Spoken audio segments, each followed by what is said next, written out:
ఈరోజు భారతదేశానికి republic day. మన రాజ్యాంగాన్ని అమలు చేస్తున్న రోజు ఇవాళ జనవరి 26వ తారీఖు.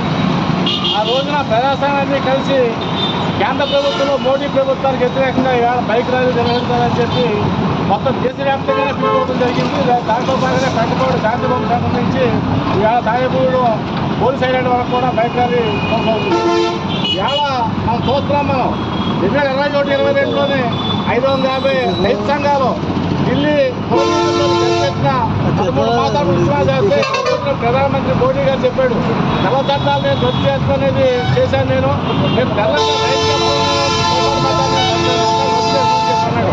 ఆవేళ అనేక హామీలు ఇచ్చాడు. స్వామినాథన్ కమిటీ సమ్మె చేస్తానని చెప్పాడు. అయితే పెట్టి కేసులు మాఫీ చేస్తానని చెప్పాడు.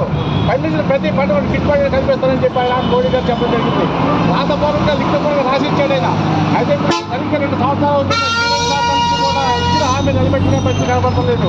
అదే కాదు, కార్మికులు సాధించుకున్న కార్మిక చట్టాలు ప్రాణత్యాగంగా సాధించుకున్న 44 కార్మిక చట్టాలను 4 కోట్లుగా విభజించి యజమానులకు అనుకూలంగా కార్మికులకి నష్టం ఉన్న లేబర్ కోడ్లు తీసుకొచ్చాడు. ఆయన అది కూడా రద్దు చేయమని కోరుతున్నాం.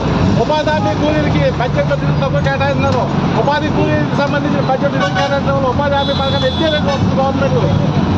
విధానికి వ్యతిరేకంగా మొత్తం దేశవ్యాప్తంగా ఆందోళన జరుగుతుంది.